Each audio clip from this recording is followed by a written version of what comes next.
ദിവസങ്ങളായി ഞാൻ ഒരു വീഡിയോയുമായി ഈ ചാനലിൽ പ്രത്യക്ഷപ്പെട്ടിട്ട്. അതിന് കാരണം വളരെയേറെ വ്യക്തിപരമാണ്. എന്നാൽ ഇപ്പോൾ എന്തുകൊണ്ടാണ് ഇങ്ങനെ ഒരു ഉദ്യമത്തിന് തയ്യാറാകുന്നത് എന്ന് ചോദിച്ചാൽ, ഇന്ന് കേരളത്തിൽ നിരന്തരമായി കേട്ടുകൊണ്ടിരിക്കുന്ന കൗമാര യൗവനകാല പിന്നിട്ടിട്ടില്ലാത്ത കുട്ടികളുടെ അതിക്രമങ്ങൾ, അവർ നടത്തുന്ന കൊലപാതകങ്ങൾ, അവരുടെ മദ്യവും മയക്കുമരുന്നും വ്യാപാരവും അതുമായി ബന്ധപ്പെട്ടുണ്ടാക്കുന്ന സാമൂഹിക പ്രശ്നങ്ങളുമെല്ലാം ഇന്ന്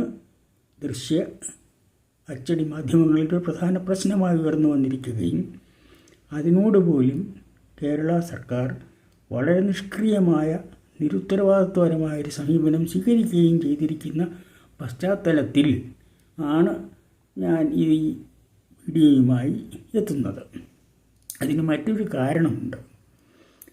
1986 ഏപ്രിൽ 21 കേരള കൗമുദി തിരുവനന്തപുരം എഡിഷനിൽ ഞാൻ ഈ ചാൾസ് ശോഭാരാജ് എന്ന പേരിൽ കുപ്രസിദ്ധനായ ഒരു കുറ്റവാളി, ആ കുറ്റവാളിയെ സംബന്ധിച്ച വാർത്തകൾ കൊണ്ട് ഇന്ത്യയിലെ മാധ്യമങ്ങൾ നിറഞ്ഞിരിക്കുന്ന സമയം.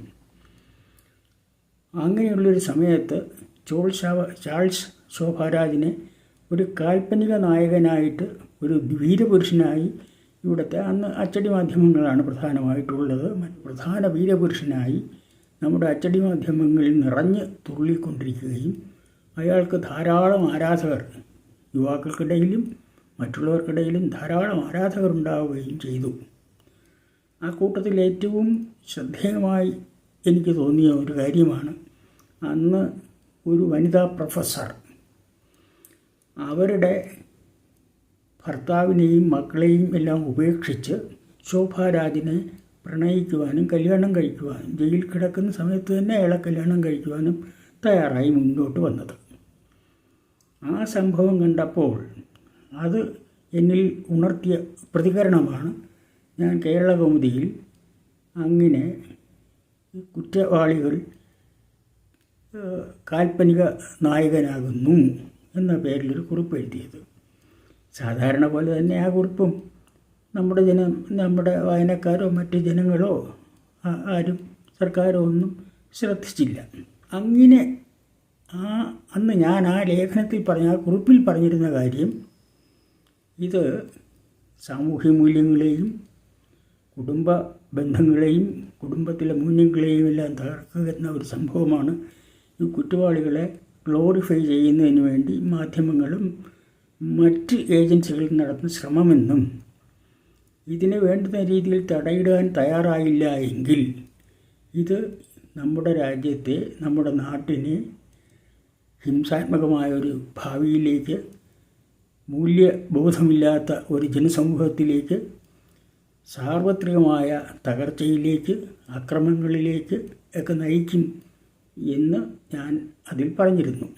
അത് പറഞ്ഞത് ഇപ്പോൾ വീണ്ടും ഈ അടുത്ത കാലങ്ങളിലായി നിരന്തരമായി കേരളത്തിലെ ഓരോ മുക്കിലും മൂലയിലും സംഭവിച്ചു കൊണ്ടിരിക്കുന്ന, ഒന്നല്ല പല സ്ഥലങ്ങളിൽ സംഭവിച്ചു കൊണ്ടിരിക്കുന്ന കൊലപാതകങ്ങൾ, നമ്മുടെ കലാലയങ്ങളിൽ സംഭവിച്ചു കൊണ്ടിരിക്കുന്ന ലഹരി മരുന്ന്, മദ്യവും കഞ്ചാവും ഉൾപ്പെടെയുള്ള മറ്റ് ലഹരികളുടെ വ്യാപകമായ പ്രചാരം, ഇവിടെ സാമൂഹ്യ ജീവിതത്തിൽ സംഭവിച്ചു കൊണ്ടിരിക്കുന്ന ഭീകരമായ ജീർണതയും മൂല്യത്തകർച്ചയും, സ്ത്രീകളുടെ നേരെ ഉണ്ടാകുന്ന അക്രമവും സ്ത്രീ പീഡനങ്ങളും,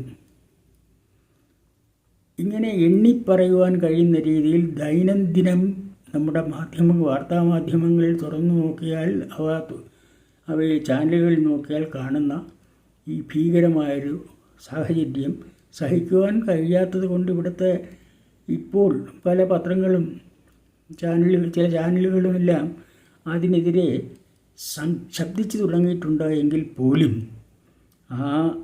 അത് ചർച്ച ചെയ്യുന്ന അത്രയും സമയത്ത് അവർ ഇതിനെ തള്ളിപ്പറയുന്നു. എങ്കിലും അത് കഴിഞ്ഞാൽ അവർ വീണ്ടും ഈ ക്രിമിനൽ സംഭവങ്ങളുടെ സംരക്ഷകരായിട്ടാണ് മാറുന്നത്. അതിന് പ്രത്യേകം ഒരു കാരണവുമുണ്ട്. നമുക്ക് ഓർമ്മയുണ്ട്, കേരളത്തിൻ്റെ ആഭ്യന്തരമന്ത്രിയും മുഖ്യമന്ത്രിയുമായ ആൾ ചെടിച്ചട്ടി കൊണ്ട് റോഡിൽ വെച്ച് നിരപരാധികളായ ആളുകളുടെ തലയ്ക്കടിച്ച് കൊല്ലാൻ ശ്രമിച്ചപ്പോൾ അത് രക്ഷാപ്രവർത്തനമാണ് എന്ന് പരസ്യമായി കേരള ജനതയോട് വിളിച്ചു പറഞ്ഞു. അദ്ദേഹത്തിൻ്റെ കൂടെ നടക്കുന്ന ഗൺമാൻ ഒരു കൊടും ക്രിമിനലിനെ പോലെ റോഡിലിറങ്ങിയ ആളുകളെ നിയമവിരുദ്ധമായ രീതിയിൽ തല്ലിച്ചതച്ചപ്പോൾ അതിനെതിരെ നടപടിയെടുക്കണമെന്ന് ഹൈക്കോടതി ആവശ്യപ്പെട്ടിട്ട് പോലും ഇപ്പോഴും അയാൾ സുരക്ഷിതനായി കഴിയുകയാണ്. ഏറ്റവും ഒടുവിൽ ഒരു പ്രധാന സംഭവമായിരുന്നു ഈ നവീൻ ബാബു എന്ന അഴിമതിരഹിതനായ ഒരു ഉദ്യോഗസ്ഥൻ അവിടുത്തെ ക്വാറി മാഫിയക്കെതിരെ ഈ മാർക്സിസ്റ്റ് പാർട്ടിക്ക് താല്പര്യമുള്ള പല വെസ്റ്റേഡ് വ്യവസായം അതിനെതിരെയും നടപടിയെടുത്തതിൻ്റെ പേരിൽ അദ്ദേഹം ആത്മഹത്യ ചെയ്തു എന്നാണ് ഇവിടുത്തെ മാധ്യമങ്ങൾ കൊട്ടിഘോഷിക്കുന്നതെങ്കിലും യഥാർത്ഥത്തിൽ അറിയാൻ കഴിയുന്ന കാര്യം അയാളെ ക്വാറി മാഫിയയെ കൊണ്ട് കൊല്ലിച്ചു എന്നാണ് CPM നേതാക്കൾ. അതിലെ കൊലയാളി സുരക്ഷിതയായി കഴിയുകയാണ്. പൂക്കോട് സിദ്ധാർത്ഥൻ എന്ന വിദ്യാർത്ഥിയെ തല്ലിക്കൊന്ന് അടിച്ചു കൊന്ന് കെട്ടിത്തൂക്കിയ ആ ക്രിമിനലുകൾ ഇപ്പോഴും സുരക്ഷിതരായി നടക്കുകയാണ്. കേരളത്തിലെ കലാലയങ്ങളിൽ മുഴുവൻ മദ്യവും ഈ ലഹരി മരുന്നുകളും വിതരണം ചെയ്യുകയും അതിൻ്റെ കമ്മീഷൻ കൈപ്പറ്റുകയും ചെയ്യുന്നത് SFI നേതാക്കളാണ്. ആ SFI ആണ് കേരളത്തിൽ നടത്തുന്ന കൊലപാതകങ്ങൾ. എത്രമാത്രം കൊലപാതകങ്ങളാണ് SFIക്കാർ നടത്തുന്നത്. അതിലൊരാൾ പോലും ശിക്ഷിക്കപ്പെടുന്നില്ലെന്ന് മാത്രമല്ല, അവരെയൊക്കെ സംരക്ഷിക്കുന്നതിന് പോലീസും സർക്കാരും തയ്യാറായി നിൽക്കുന്നത് ജനങ്ങൾ കാണുന്നു. ഈ ഗുണ്ടകൾ കേരളത്തിൽ അങ്ങോളം ഇങ്ങോളം ഗുണ്ടകൾ അഴിഞ്ഞാടുകയാണ്. ഗുണ്ടകൾ സമ്മേളനം കൂടുന്നു, ജന്മദിനം ആഘോഷിക്കുന്നു. ഇവിടെയൊന്നും പോലീസ് ഒരു ഗുണ്ടയ്ക്കെതിരെ പോലും നടപടിക്കുകയോ ഗുണ്ടകൾ സമ്മേളിച്ച് തീരുമാനങ്ങളെടുക്കുന്നതിന് എതിരെ എന്തെങ്കിലും ഒരു നടപടിയെടുക്കുവാൻ പോലീസ് തയ്യാറാകുന്നില്ല. കാരണം അവർക്ക് രാഷ്ട്രീയ സംരക്ഷണമുണ്ട്. തെരുവുകളിൽ DYFIക്കാരൻ അക്രമകാരികളായി കൊലപാതകികളായി അഴിഞ്ഞാടുന്നു.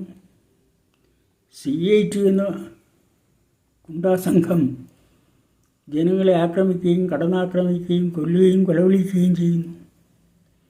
ഇത്തരത്തിൽ കോളേജുകളിലാകട്ടെ, പൊതുസ്ഥലങ്ങളിലാകട്ടെ, ജോലിസ്ഥലങ്ങളിലാകട്ടെ, എല്ലായിടങ്ങളിലും ഹിംസ എന്ന് പറയുന്നത്, കൊലപാതകം എന്ന് പറയുന്നത് ഇന്ന് ഭരണത്തിന് നേതൃത്വം കൊടുക്കുന്ന CPMൻ്റെ ഒരു പ്രത്യേക തനത് പ്രവർത്തന ശൈലിയായി മാറിയതിൻ്റെ ഫലമായി ഇതൊരു സാമൂഹികമായ അപകടം സൃഷ്ടിച്ചിരിക്കുന്നു എന്നതാണ് യാഥാർത്ഥ്യം.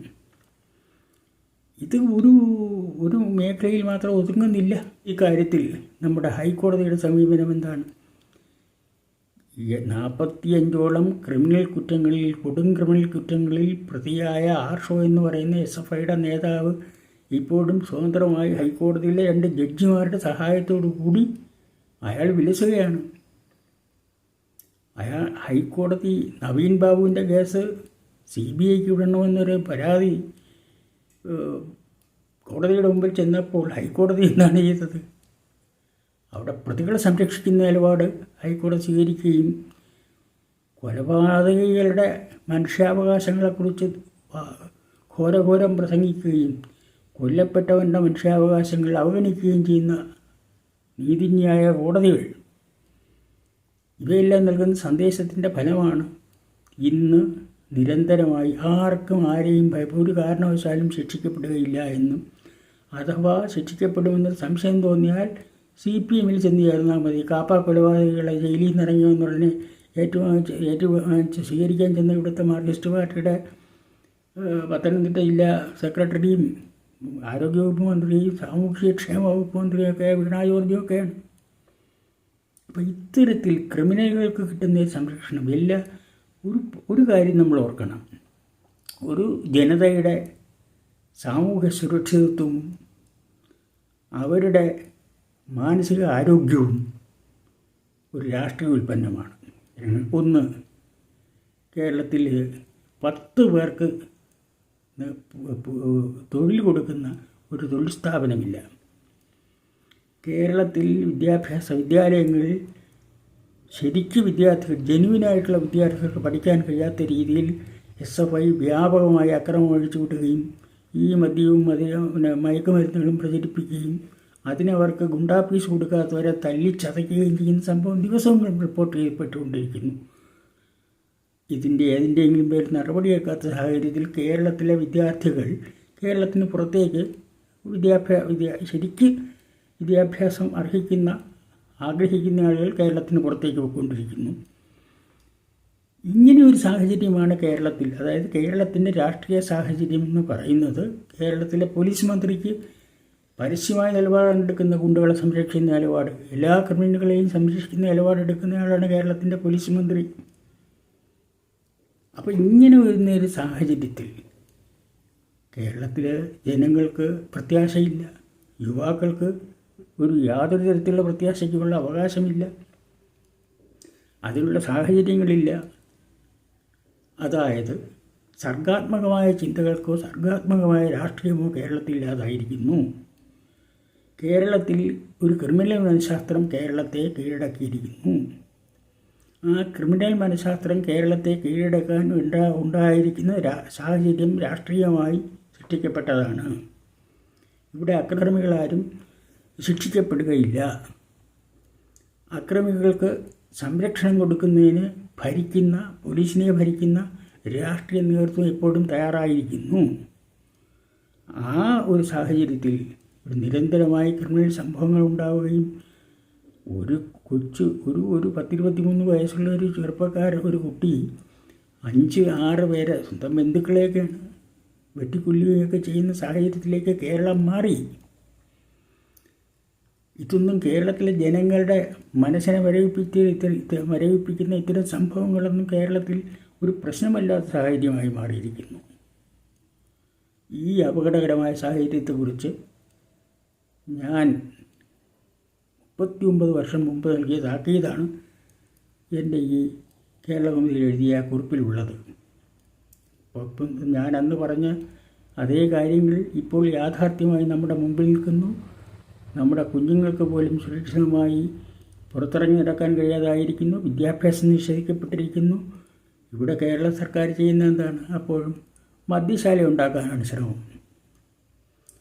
മദ്യശാല ഉണ്ടാക്കുന്നതിനല്ലാതെ ഏതെങ്കിലും ഒരു പ്രത്യുൽപാദനപരമായ ഒരു സംരംഭം, പ്രത്യുൽപാദനപരമായ ഒരു വ്യവസായ ശൃംഖല, പ്രത്യുൽപാദനപരമായ ഏതെങ്കിലും തരത്തിലുള്ള ഒരു സ്ഥാപനം കേരളത്തിൽ കൊണ്ടുവരുന്നതിന് ഭരിക്കുന്ന കക്ഷിക്ക് താല്പര്യമില്ല.